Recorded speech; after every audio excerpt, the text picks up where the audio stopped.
Baik, adik-adik semua. Apakah suara saya bisa didengar?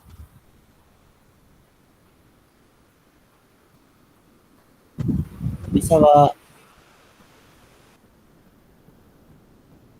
Slide-nya bisa kelihatan adik-adik? Sudah, Pak. Kelihatan juga. Oke, baik. Kita mulai ya perkuliahan hari ini. Assalamualaikum warahmatullahi wabarakatuh. Selamat malam dan salam sejahtera buat kita semua. Hari ini kita akan membahas administrasi jaringan DHCP server pada mata kuliah sistem administrasi jaringan. Nah,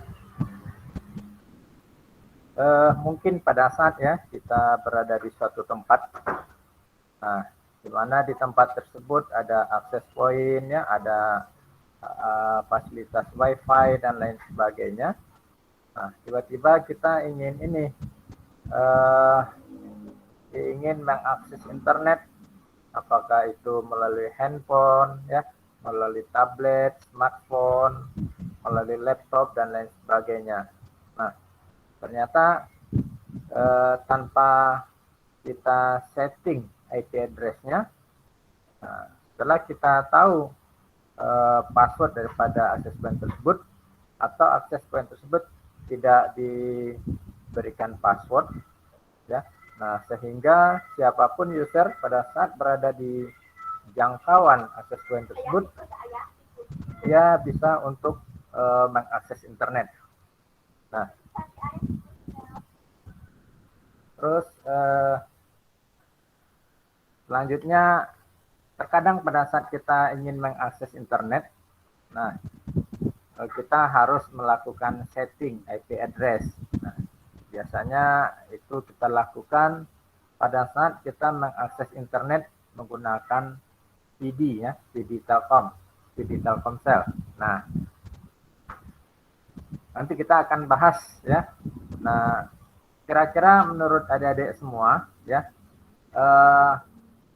akses internet ya yang tanpa kita melakukan setting-settingan alamat IP address itu termasuk apakah IP address yang bersifat DHCP atau IP address yang bersifat statis? DHCP, Pak. DHCP ya? Ya, benar. Nah, jadi kita mendapatkan IP address secara otomatis ya, tanpa kita harus mengatur nomor IP address-nya, subnet mask-nya ya, dan lain sebagainya. Nah, untuk lebih lanjutnya kita coba bahas ya tentang DHCP tersebut. Nah, ini terkadang kita melihat seperti ini ya. Jadi untuk IP statik ya. Nah, biasanya kita kan harus melakukan setting-setting ya di Internet Protocol Properties ini. Kita harus melakukan setting untuk IP address-nya. Nah, di sini IP address-nya tertulis 10.0.0.2. Nah, terus ada subnet mask-nya yang juga harus kita atur secara manual ya. Subnet mask-nya 255, 255, 255 dan 0. Nah, jadi kalau kita melihat di sini ya alamat IP atau IP address. Nah, biasanya IP address itu kan orang menyingkatnya dengan IP saja. Nah, kalau kita melihat dari tabel yang ada di sebelah ini ya. Nah, terlihat bahwasanya alamat IP itu terdiri dari 32 bit ya. Nah, 32 bit di mana kita melihat di sini 32 bit itu dibagi menjadi 8 bit untuk masing-masingnya ya. Nah, berarti di sini akan ada 32 dibagi 8 ya. Itu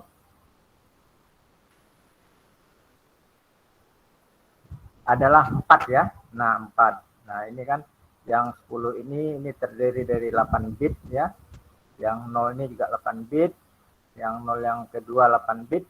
dan angka 2 ini adalah bit yang keempat. Jadi di sini menunjukkan alamat dari sebuah komputer pada jaringan yang berbasis TCP/IP. Nah, jadi alamat komputer kita itu berdasarkan alamat IP address yang ada. Pengiriman data dalam jaringan TCP/IP berdasarkan IP address komputer, ya. Jadi pengiriman data itu berdasarkan IP address komputer pengirim dan komputer penerima. Nah, jadi pada saat kita ingin mengirimkan data, ya, melalui TCP/IP atau melalui internet, ya. Nah, kita itu akan mengirimkan data dari komputer sumber, ya, atau komputer pengirim kepada komputer penerima. Nah, itu adalah berdasarkan IP address masing-masing. Nah, misalnya kita mau mengakses laman web YouTube, ya. Nah, laman web YouTube itu kan ada IP address-nya, ya. Nah, jadi secara otomatis IP address komputer kita mengakses IP address yang ada di YouTube. Jadi pengiriman data berdasarkan IP address komputer pengirim dan komputer penerima. Pengalamatan IP address. Nah, ini yang tadi kita berikan contoh di pembukaan tadi. Nah, pengalamatan IP address itu ada yang bersifat statis, ya, dan ada yang bersifat dinamis.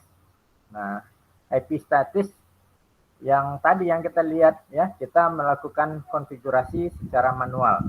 Nah, sedangkan untuk IP address dinamis, ya, atau DHCP tadi, nah, konfigurasi IP oleh komputer server melalui jaringan komputer. Nah, ini terjadi secara otomatis tanpa perlu melakukan konfigurasi secara manual.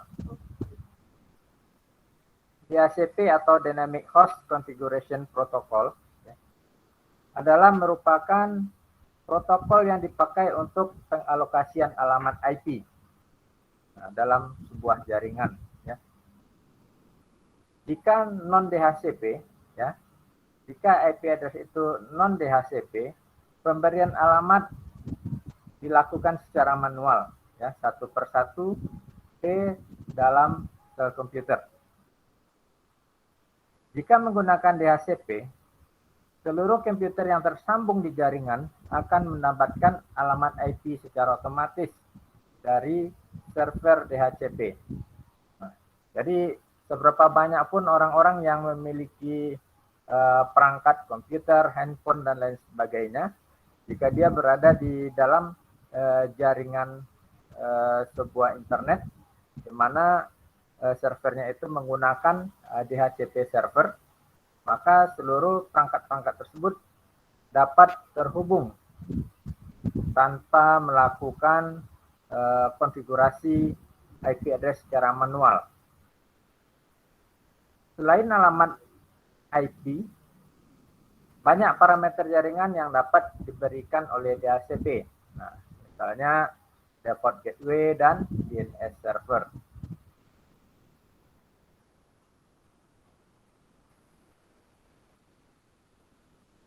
DHCP merupakan standar dari IETF, ya. Nah, jadi IETF ini adalah Internet Engineering Task Force. IETF dikembangkan pada tahun 1993. Nah, ini merupakan perbaikan dan BOOTP, ya, atau biasa disebut dengan istilah Bootstrap Protocol. Dan sini kita bisa melihat RFC-nya, ya, 2131. Nah, ini yang berkaitan dengan Dynamic Host Configuration Protocol atau DHCP. Terus yang untuk Bootstrap protokolnya itu bisa kita lihat detailnya itu di RFC 2132. Ini bisa kita akses di internet, ya. Jadi di Google kita tinggal mengetikkan RFC 2131, maka akan diberikan informasi tentang Dynamic Host Configuration Protocol. Begitu juga dengan RFC 2132.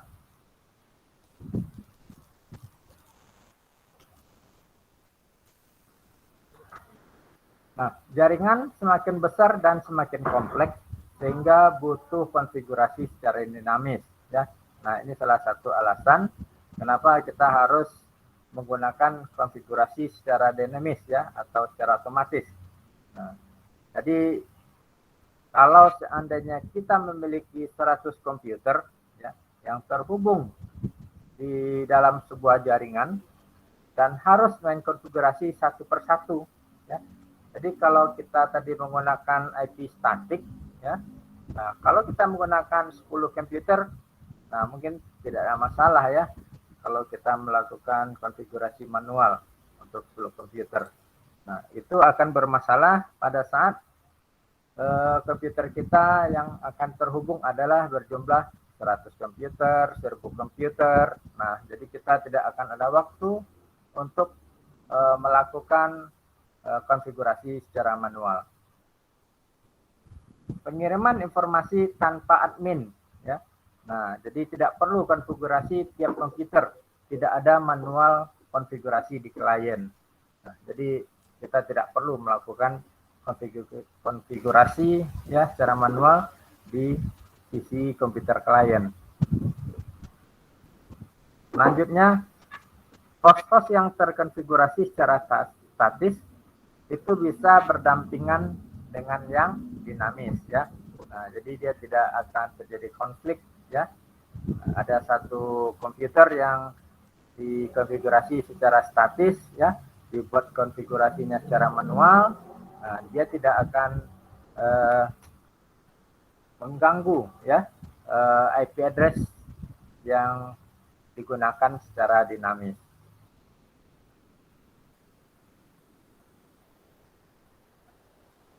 Nah, selanjutnya adalah pengendalian parameter komputer klien. Nah, ini berkaitan dengan IP address dan default router atau default gateway. Terus juga ada name server, file server. Nah, juga termasuk nanti default IP TTL-nya. Ada broadcast address, ya, static route, Ethernet, enkapsulasi, X Windows, ya, X Windows Manager, X Windows Phone, DHCP message, type, DHCP renewal time, ya. Nah, terus time MCP server dan client FUDN, ya, termasuk printer name. Nah, ini akan menjadi pengendalian untuk parameter-parameter terdapat di komputer klien. Nah, selanjutnya sejarah dari DHCP server. 3 protokol yang pernah dipakai untuk penanganan IP secara dinamis, ya. Jadi yang pertama adalah RARP, ya, RARP. Ini digunakan sampai dengan tahun 1985, ya. Nah, protokol ini tidak lama digunakan, ya. Nah, RARP sendiri itu ada singkatan dari Reverse Address Resolution Protocol. Terus selanjutnya digunakan protokol yang kedua yaitu BOOTP, ya, atau Bootstrap Protocol. Ini mulai digunakan dari tahun 1985 hingga tahun 1993. BOOTP adalah singkatan dari Bootstrap Protocol. Selanjutnya protokol yang sekarang ada, ya, yang masih digunakan yaitu protokol DHCP. Nah, ini dimulai sejak tahun 1993 hingga saat ini masih digunakan, ya. DHCP ini singkatan dari Dynamic Host Configuration Protocol. Hanya DHCP yang sekarang dipakai secara luas. Nah, dari ketiga protokol yang pernah ada ini, hanya protokol DHCP yang hingga saat ini digunakan.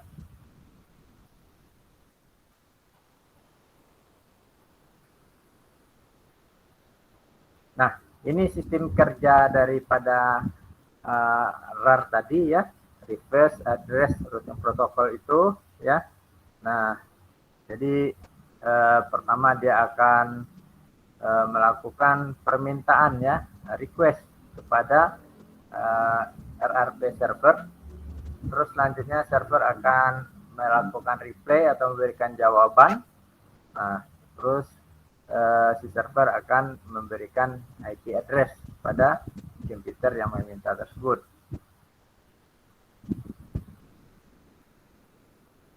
Nah, sedangkan untuk sistem kerja bootstrap protokol adalah dia menggunakan protokol UDP. Nah, protokol UDP ini dia akan melakukan broadcast pada bootstrap server ya, di mana pada bootstrap server ini sudah ada MAC address ya, MAC address 1, IP address-nya yang pertama, yang kedua, IP address kedua, dan MAC yang ketiga adalah IP address yang ketiga. Nah, terus selanjutnya dia akan mengirimkan UDP broadcast kepada komputer yang meminta layanan tadi. Nah, ini berkaitan dengan RFC 2131 ya. Tadi yang berkaitan dengan DHCP. Nah, RFC itu adalah singkatan dari Request for Comments. RFC itu adalah aturan-aturan yang telah ditetapkan secara umum untuk mengatur suatu proses apa saja seputar internet. RFC 2131 juga di dalamnya terdapat aturan-aturan atau protokol yang digunakan pada proses DHCP. Pada RFC 2131 dijelaskan bagaimana dan apa yang dilakukan oleh DHCP server dan DHCP klien ketika menggunakan protokol ini. Nah, ini untuk RFC 2131. Selanjutnya adalah format dari paket DHCP. Nah, ide dasar memberikan IP ke klien, di mana server harus ingat IP tersebut dan parameternya. Yang dikirim bukan cuma IP address, tapi juga parameter-parameter. Jika si klien booting, sedapat mungkin diberikan IP yang sama. Ya. Nah, jadi pada saat sebuah perangkat yang mengakses internet menggunakan IP address DHCP, ya, atau yang bersifat dinamis, itu diusahakan pada saat dia melakukan booting atau restart, nah sedapat mungkin diberikan IP yang sama yang dia peroleh sebelum booting tadi.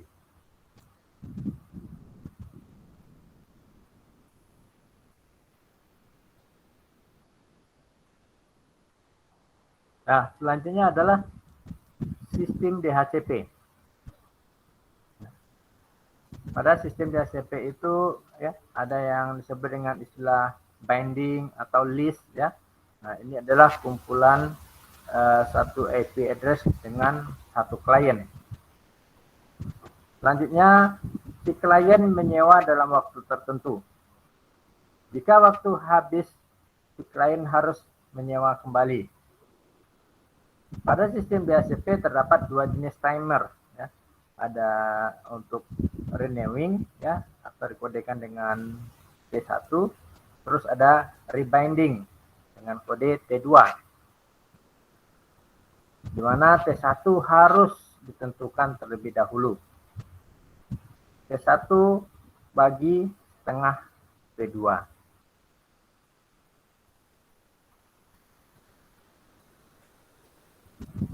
Nah, pada DHCP itu terdapat beberapa pesan yang ada ya, DHCP message. Pesan yang pertama adalah DHCP discover. Nah, ini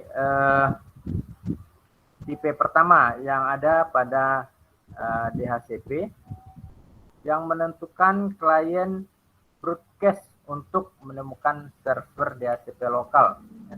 Opsi message untuk tipe dikodekan dengan 1 ya, DHCP discover opsinya diberikan kode 1. Terus ada DHCP offer, di mana server DHCP yang menerima satu klien DHCP Discover dan yang dapat melayani permintaan operasi mengirim DHCP offer pada klien dengan sekumpulan parameter-parameter. Opsi message type yang dikodekan dengan angka 2. Terus ada juga DHCP request ya.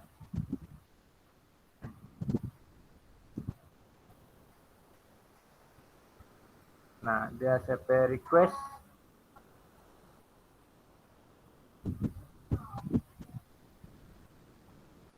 untuk DHCP request, klien menerima satu atau lebih DHCP offer dan memutuskan tawaran yang diterima klien,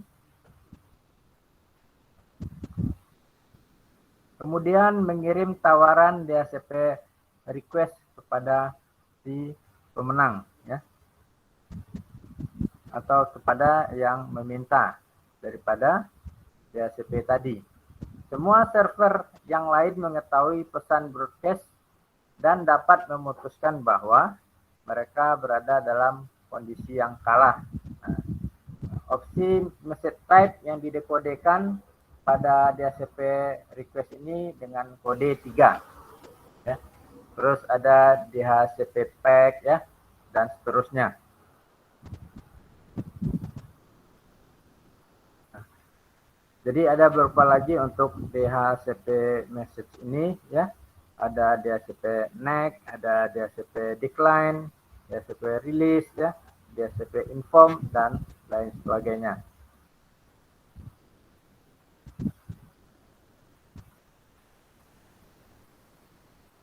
Selanjutnya adalah aturan-aturan dan proses pada RFC 2131 ya. Nah, pada saat DHCP klien masuk atau bergabung ke dalam suatu jaringan, klien tersebut akan melakukan broadcast dengan mengirimkan pesan DHCP Discover ke suatu network. Nah, jadi pada saat kita berada di dalam suatu jaringan, ya, jaringan komputer yang ada Wi-Fi-nya, ya, melalui access point. Nah, pada saat kita mengaktifkan tombol Wi-Fi, ya, pada perangkat elektronik kita, maka itu berarti si klien melakukan broadcast ya, dengan mengirimkan pesan DHCP Discover ke suatu network ya. Nah, seluruh DHCP server akan merespon DHCP Discover. Nah, jadi DHCP server akan merespon DHCP Discover yang dikirimkan oleh DHCP klien ya, dengan DHCP offer. Nah, jadi pada saat ada permintaan ya, atau berusaha untuk mendapatkan DHCP, IP DHCP, nah pertama sekali langkahnya adalah dia mengirim sinyal DHCP Discover. Nah, dia mencari IP address yang ada pada DHCP server. Nah,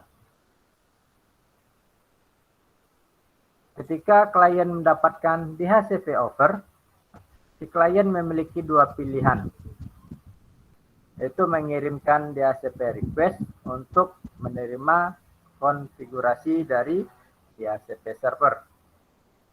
Namun ketika DHCP server menerima pesan DHCP request, maka DHCP server dapat mengirimkan DHCP pack dengan membawa parameter-parameter konfigurasi. Nah, ini tujuannya untuk klien dan memasukkan informasi itu ke dalam DHCP list.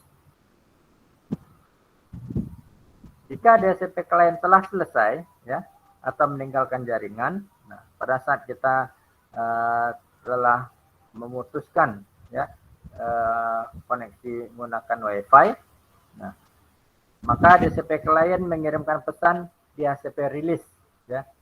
Nah, dia memberikan info bahwasannya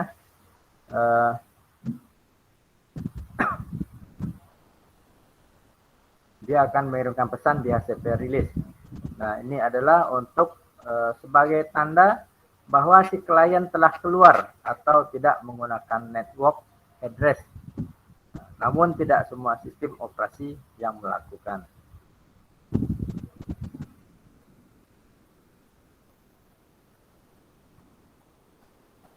Nah, selanjutnya adalah ini bagian dari sistem kerja DHCP ya.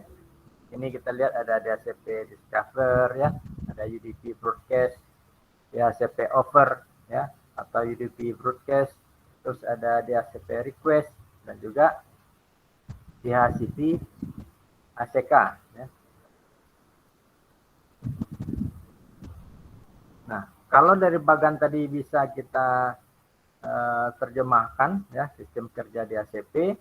Nah, yang pertama adalah DHCP menyediakan alamat-alamat IP address secara dinamis dan konfigurasi lain. DHCP didesain untuk melayani network yang besar dan konfigurasi TCP/IP yang kompleks. DHCP memungkinkan suatu klien menggunakan alamat IP yang reusable ya, IP address yang bisa digunakan kembali. Artinya alamat IP tersebut bisa dipakai oleh klien yang lain jika klien tersebut tidak sedang menggunakannya. DHCP memungkinkan suatu klien menggunakan satu alamat IP untuk jangka waktu yang tertentu.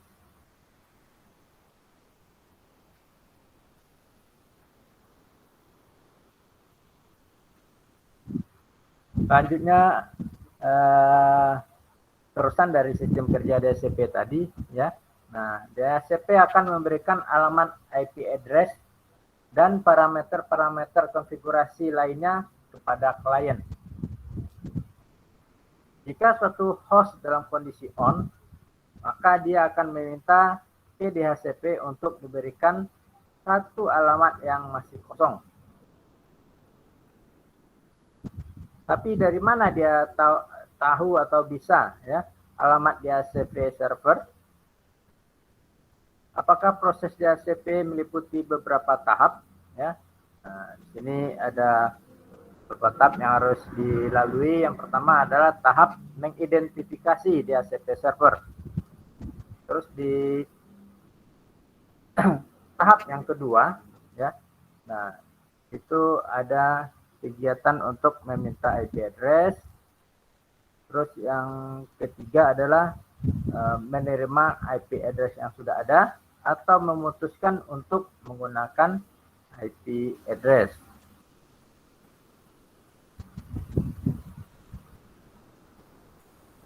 Selanjutnya adalah identifikasi DHCP server.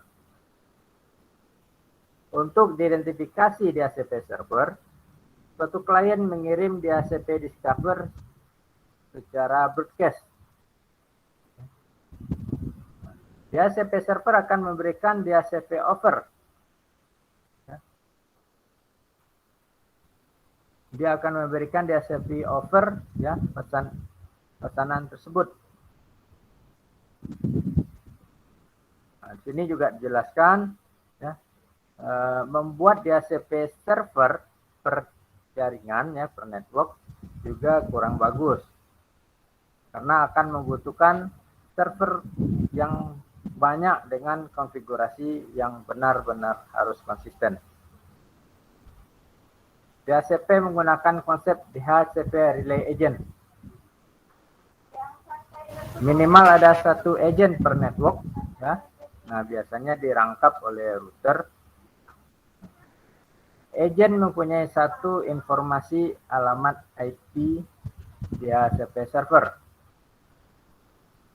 Ketika menerima DCP DHCP Discover, maka si agent akan mengirimkannya ke DHCP server untuk mendapatkan DHCP Offer.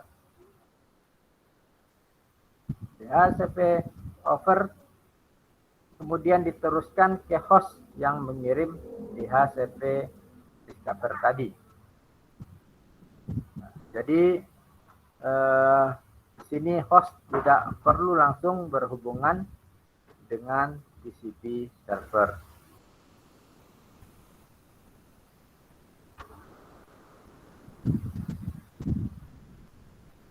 Selanjutnya adalah yang berkaitan dengan blok aliran protokol DHCP. Nah, ini seperti yang tadi ya, yang contoh DHCP tadi ya. Nah, pertama service atau layanan DHCP server. Nah, itu dalam kondisi listen ya atau listening ya, dalam kondisi mendengarkan. Terus selanjutnya menerima DHCP discover dari klien.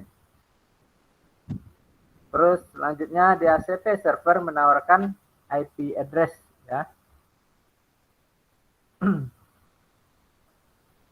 Nah, selanjutnya si klien akan menerima tawaran IP address ya dari DHCP server tadi. Nah, terus DHCP server menyetujui request IP yang berasal dari klien. Nah, selanjutnya DHCP server menyimpan konfigurasi IP address secara klien di dalam database. Nah, ini adalah blok aliran protokol DHCP.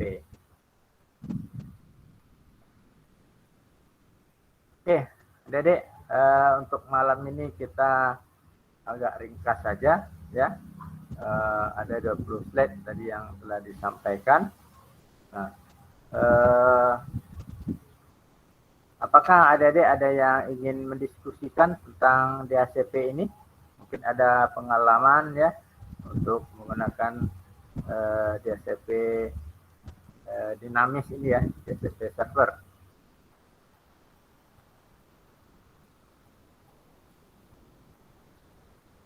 Oke, kalau tidak ada ya, kita tutup saja ya. Silakan adik-adik diaktifkan kameranya. Kita akan melakukan screenshot ya.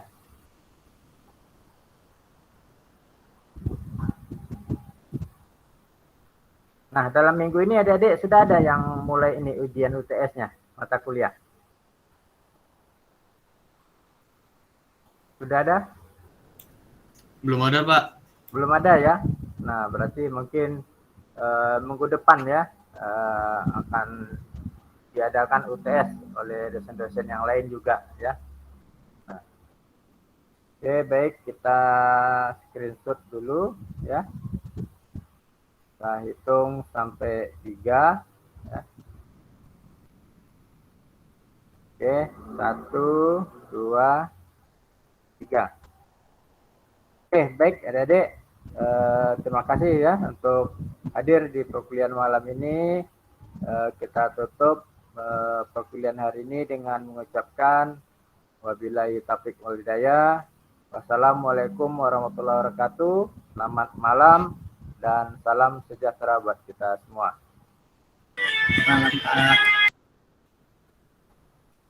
Ya, kita les ya.